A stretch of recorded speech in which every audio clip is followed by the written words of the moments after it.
We are talking about life hacks, and it's not a new term. It's been around for a few years. I mean, it's things that you can find YouTube videos about life hacks. You can find websites that are completely devoted to life hacks, and all these things are solutions, are helpful tips and tricks and things that are supposed to make your life more convenient, make it better, do things a little bit differently or in a little bit better way than what you've done before. So, just to give you a couple of examples, one that I thought was pretty cool was, we're getting ready to have a cookout after church is over. And if you're having a big cookout and you got jars of pickles and ketchup and mustard, mayonnaise and all that kind of stuff, and that's going to cause a lot of clutter, maybe a lot of mess, you use a muffin pan and put your ketchup, your barbecue sauce, your mustard, your mayonnaise, all those different things in a muffin pan and let people, scoop out with a little spoon and a little fork.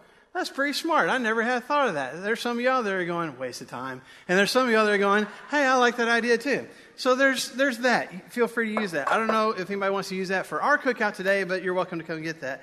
How many of y'all do a lot of cooking and baking things from scratch?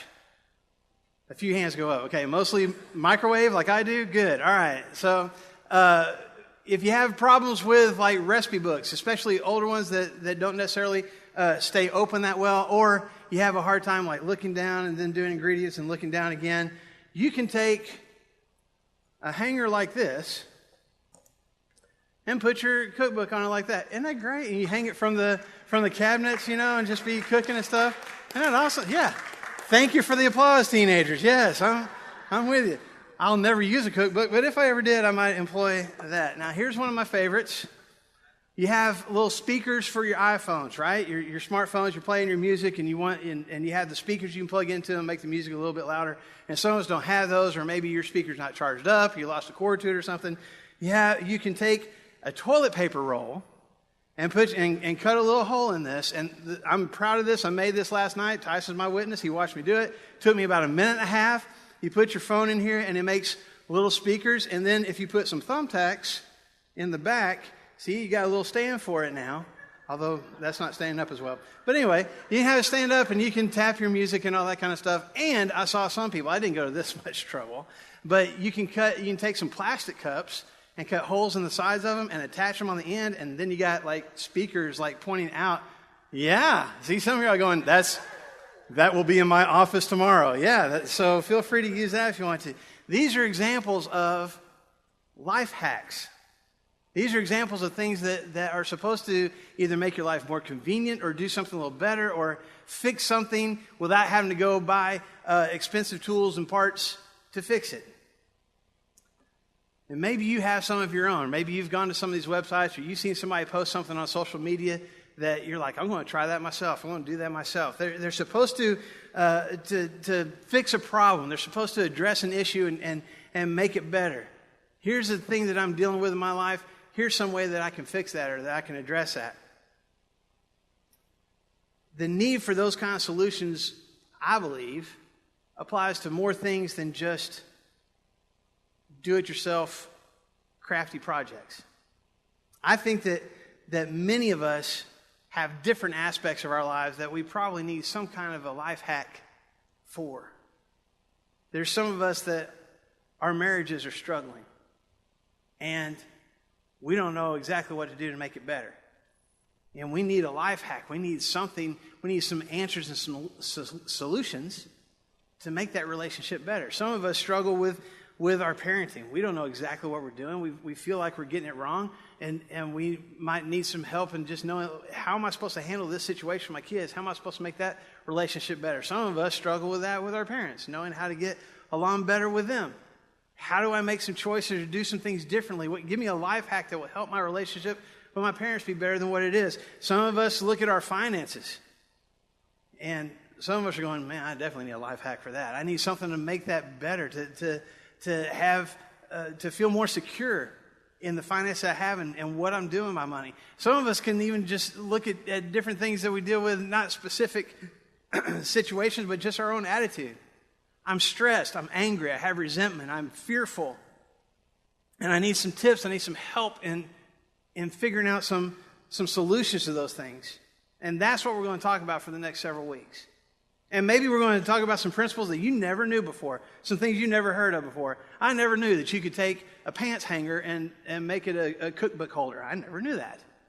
And there may be some things that we talk about as we're talking about things to live your life better.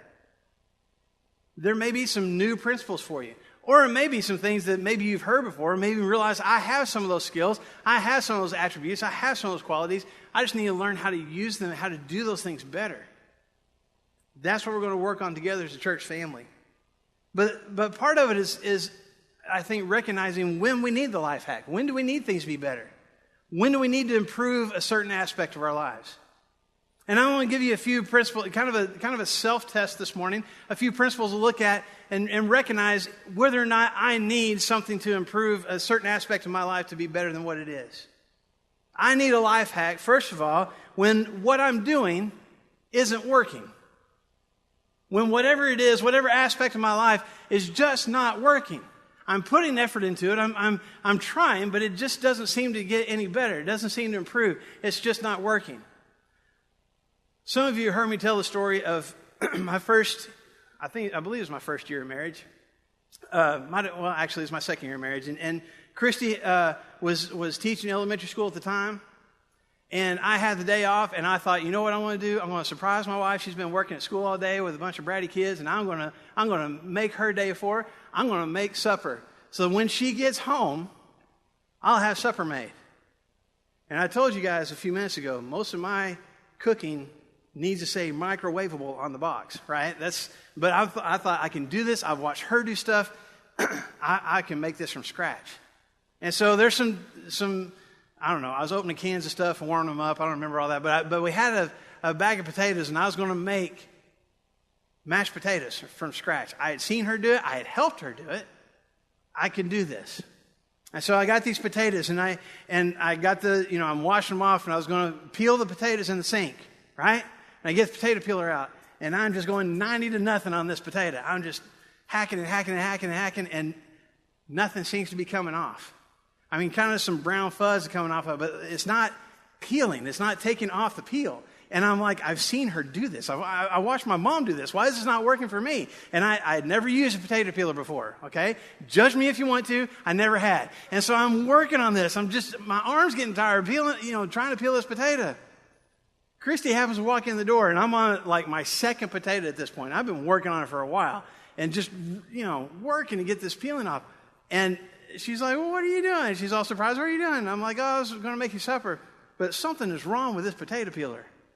Like, it's dull or something because the peel it's just not coming off. And she takes the potato, she takes the peeler and flips it over on the other side. The blade is on one side, not on both, is what I found out. I didn't realize that. And so I've been using the dull side of the potato peeler, just, come on. No peeling was coming off. It was so much easier. Once I flipped that over, man, I was peeling those potatoes like crazy. And now, if she ever needs potato peels, I'm the guy. I can do it. I share that story with you. I remind you of that story because it didn't matter how much effort I was putting into it. What I was doing wasn't working. And there's some aspects of our lives that sometimes we look at and go, man, I wish this was better. I wish this part of my life would improve. I wish it was better. And it's not that we're not putting effort into it. It's not that we don't want it to be better. It's not that we're not willing to make it better. But whatever we're doing isn't working. I may be putting effort into it, and my relationship with my spouse may still be rocky. My relationship with my kids may still be tumultuous.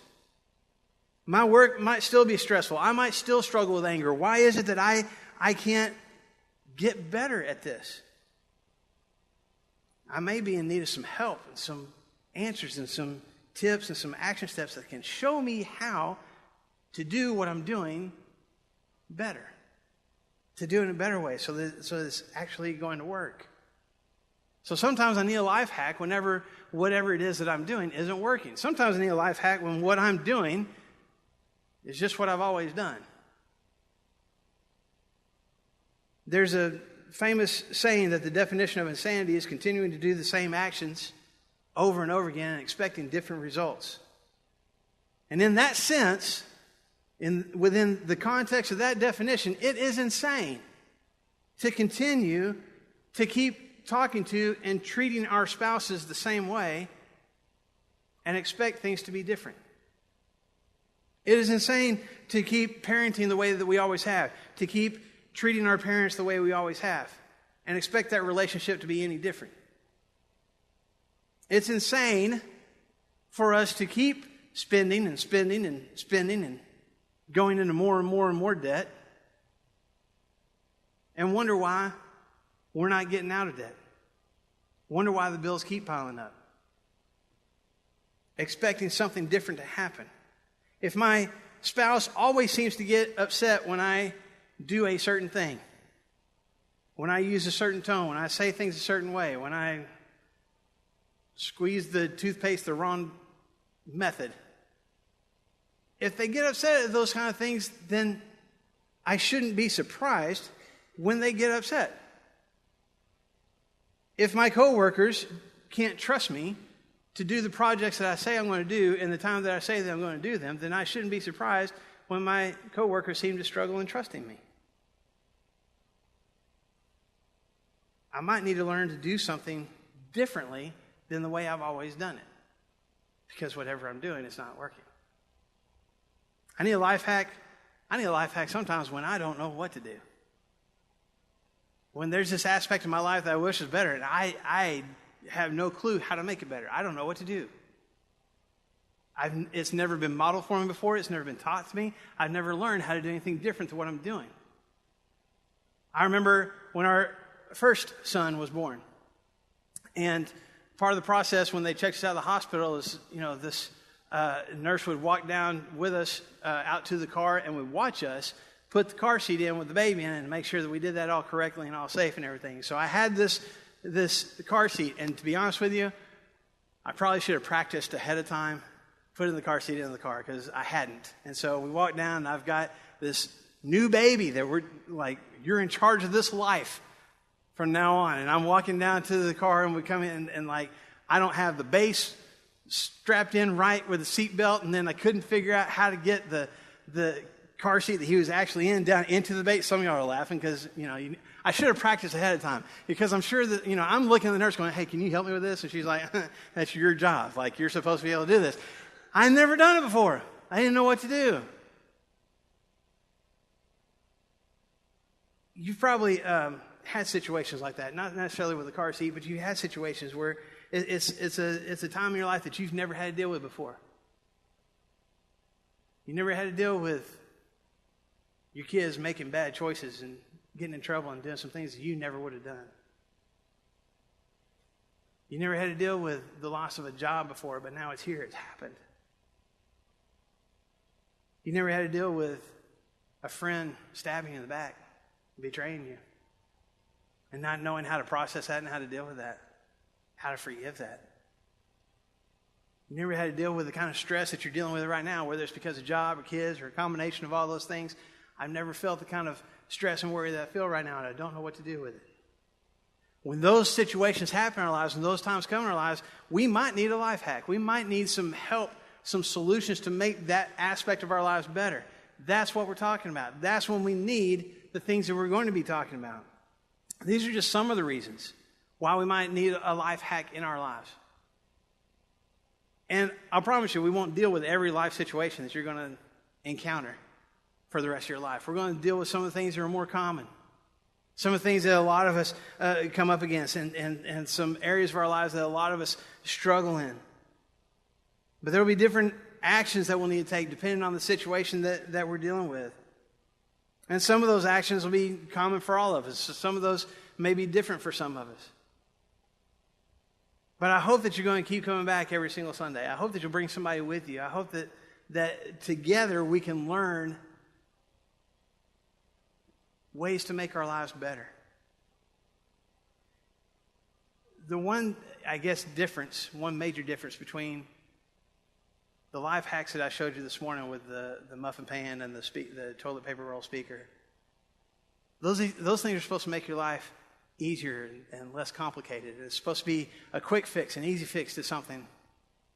Some of the life hacks that we're going to be sharing together, those changes in your life don't happen easily. It's not going to necessarily be convenient. but they can make life better. You understand the difference?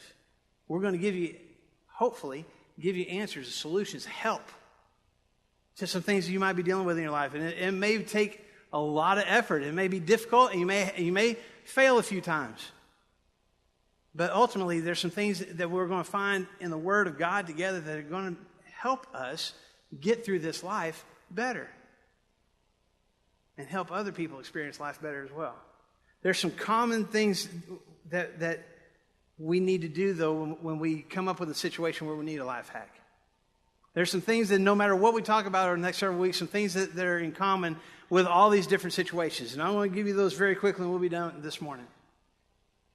But when I come up with a situation, with a problem in my life, the first thing that I need to do in order to deal with that in the most effective way is I need to recognize the problem.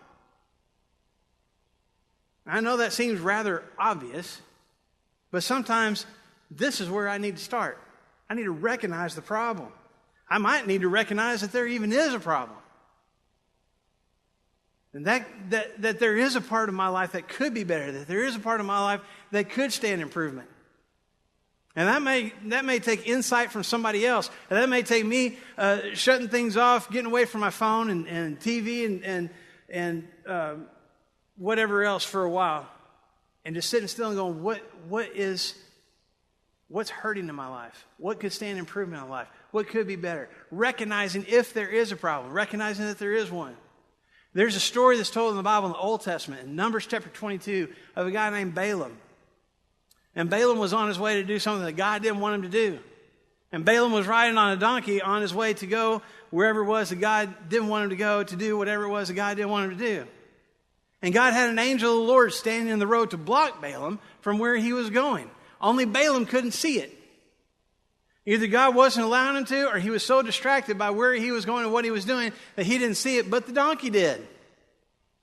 And the donkey sees this man in the road with a sword drawn. And the first time the donkey sees that, the donkey is scared, and the donkey turns from the road and heads off into a field.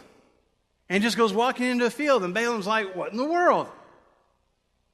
And he gets mad, and he beats the donkey, and he gets it back on the road, and he starts going down the road again, and then there's the angel again, and he's going through an area where there's a wall on each side of the road. And the donkey sees this guy, but Balaam is urging him on, so the donkey's trying to get around this angel, and so he presses up against the wall, and it smashes Balaam's foot against the wall. Very painful experience. So what does he do? He starts hitting and beating the donkey again.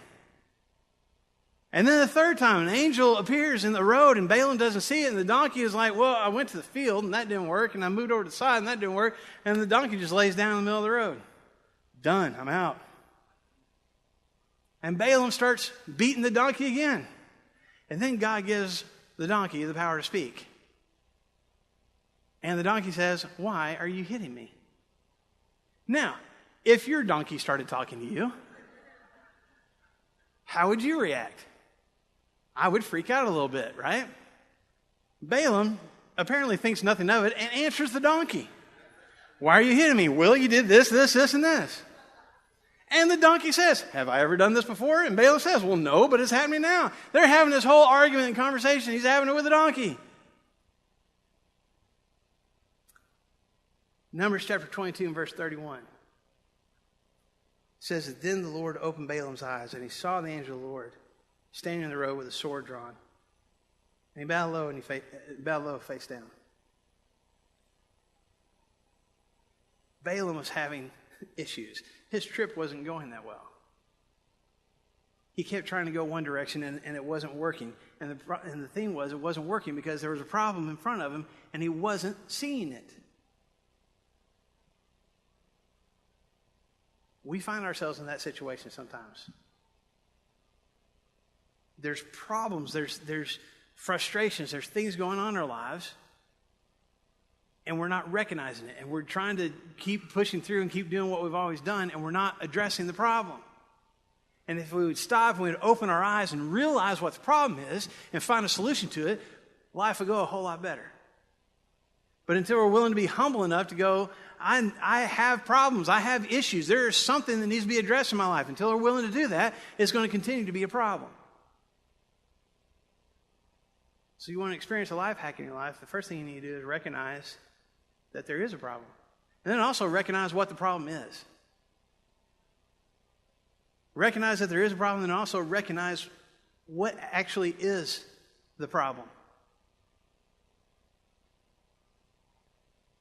Back in February, Christy and I were up on the stage together. We were sharing with you together some of our insights about communication in marriage. And one of the things that we share with you is that a few years into our marriage, we were struggling. And that was something that a lot of people didn't know about. And we shared that with this church family. And we didn't go into a whole lot of details, and I won't this morning, but we were struggling. Really, Christy was struggling an awful lot with me. And with the way that we were interacting or not interacting in our relationship. The problem was, I wasn't seeing it. I didn't recognize what the problem was. I didn't recognize that I wasn't meeting her needs. I wasn't doing what she needed done. And in the process of me not meeting her needs, she had decided not to meet mine either. And we had this tension. We had this angst between us. And we had to take a step back and recognize there is a problem. Let's be honest about what the problem actually is. Let's start there, and then let's move forward. And that's what needs to happen with all these life hacks we're talking about. Not only do we need to recognize sometimes there is a problem, we need to be clear about what the actual problem is. We can, as a parent, I could be tempted to go, man, my kids, they just, and you fill in the blank. It may not just be them. I may need to be addressing what the actual problem is. What's my relationship with them like? What's my connection with them like? What have I modeled for them? Those people at work, boy, I tell you, they're just no good. They're awful people. They don't trust. They talk back. Maybe it's not just them. Let's be honest about what the real problem is. There's another story that's in the Old Testament about King David. King David was this mighty king of Israel and seemed to do everything right. Except when you get to 2 Samuel chapter 11, and David has an affair with the wife of one of his best friends. And then instead of fessing up to it, because he ended up getting her pregnant, and instead of fessing up to all that and being honest about it, he ended up having her husband killed, and then he married her himself. Not the best way to handle that situation. And you can go through that story, there's a whole lot more details to it, and you can go, well, okay, David's problem was he shouldn't have committed murder. Yeah, that's right, he shouldn't have. Well, you can back it up a little bit. Well, David shouldn't have plotted and tried to cover this up. He should have been honest about it. Well, yeah, he should have. Well, David, obviously, he shouldn't have had this relationship with this woman that wasn't his wife. You're exactly right. He shouldn't have. Well, the problem was that he saw her bathing in the first place, and he should have been looking somewhere else instead of looking at her. That's right. That's a problem. You want me to show you the source of David's problem in that whole story? You go to 2 Samuel chapter 11 and verse 1. It says, in the spring, at the time when kings go off to war, which David is the king, at the time when kings are supposed to be going off to war, David sent Joab out with the king's men and the whole Israelite army, but David remained in Jerusalem. The problem was, there's all sorts of problems in this whole story. But the source of the problem was David wasn't where he was supposed to be in the first place. David wasn't where he should have been. Had he been where he should have been, some of these other things might not have happened. And I share that story with you to say sometimes we need to take a step back and go, what is the real problem I need to address? What is really going on in this relationship? What is really going on in my job, in my neighborhood, with my kids, with my faith, with my church family? What is really going on that I need to get addressed? And once I recognize the problem, once I know exactly what it is, then I need to seek a solution. And that's the second step. I need to seek a solution.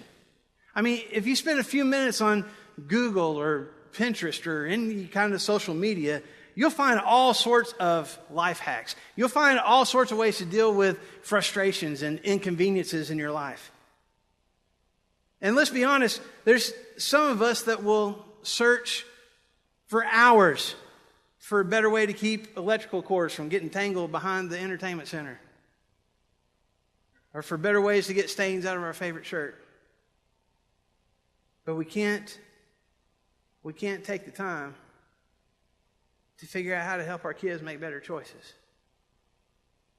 We can't take the time to find a way to keep from being so overwhelmed by our bills and our debt. We can't find a way, we can't search for a way to make our marriages or our friendships better. We just shrug our shoulders and go, well, that's the way it is. We need to, when we recognize that there's a problem, we need to seek a solution. We need to search for one. How do I fix this? How do I make this better? Jesus said in Matthew chapter 7, verse 7, talking to his disciples, he said, ask and it will be given to you. Seek, search, you'll find it. Knock and the door will be open. In the context of what Jesus is talking about here, he's talking about praying to God. He's talking about asking God for things we need in our lives, for answers to problems that we're having, to ask God for those things. But I think the principle is still the same for us looking for a solution to different problems that we have in our lives. The promise is, the answer is, there's solutions to be found. There's answers to be had. There's ways to make things better. We need to be willing to look for it. To recognize that there is a problem and to passionately, to actively seek out a solution. And then thirdly, once we find a solution, move to action. Do whatever it is we found we could do. You can look up all sorts of life hacks to help with house cleaning, or help your car run better, or help you do things more efficiently, but if you don't actually do them, it's not going to improve anything. It's probably just going to keep being the same way it always has been. There was a time when God's people were actively walking away from God, actively pursuing, worshiping, and following other gods, doing things that Almighty God hated. And he continued to forgive them those things, and he continued to give them second and third and 50th and 100th chances. And they kept walking away from him again and again and again. And God's getting to the point where he's like, you know what? I'm not going to keep forgiving this because you don't want it. You don't want a relationship with me. You don't want forgiveness and grace from me. You just want to do whatever you want to do. And so you're going to have to suffer the consequences for it. And he's telling his people ahead of time. He told them for decades, there's a time coming where I'm not going to protect you anymore. You're going to have to deal with the consequences of your choices. And in Jeremiah chapter 18, this is one of the prophets that we have in the Old Testament, the book of Jeremiah. And Jeremiah, God through Jeremiah is saying to his people, things are about to get bad. The consequences are coming. You're going to have to deal with the results of the choices you've been making. But he's also begging them, if you would just stop, if you just change your ways, if you just do things differently than the way you're doing them. But he already knows what the response is going to be. And he makes this prediction through Jeremiah. In Jeremiah chapter 18, verse 12, he says, I'm going to give them warnings. I've been giving them warnings. I'm going to continue to do so. But in verse 12, he says, they will reply, it's no use. We'll just continue with our own plans. We will all follow the stubbornness of our evil hearts. God is saying, there's a problem. There's a problem in our relationship. There's a problem in your lives. Here's the solution. Here's how to fix it. Here's how to make it better. And the response is, even though we know there's a problem, and even though we can see that you're offering a solution, the response is, we're just going to keep doing what we're doing. We're going to keep doing things the way we've always done them. Even though they recognized the problem and saw the solution, they weren't willing to move to action. May that never be said of me. May that never be said of any of us. That when we recognize an answer to a situation in our lives that God gives us, that we choose to do nothing. That we choose to just sit and let it happen and not do anything different. Over the next several weeks, we're going to offer, hopefully, some helpful solutions to improve certain aspects of our lives. But it won't mean a thing if we don't take action to do the things we're talking about doing. we're going to wrap up this morning. We're going to sing a song together. We're going to participate a little bit more in worship together, and then we're going to go in here and eat hamburgers and hot dogs together. And it's going to be a good morning. I want to leave you with one final challenge today. The life hacks that I showed you, the recipe book hanging by the hanger, and the toilet paper roll speaker. Those things can make one small part of my life a little bit more convenient, a little bit better. But there's one thing that will make every aspect of your life better. And that's a relationship with Jesus Christ. And I know that sounds like a really churchy thing that the preacher's supposed to say.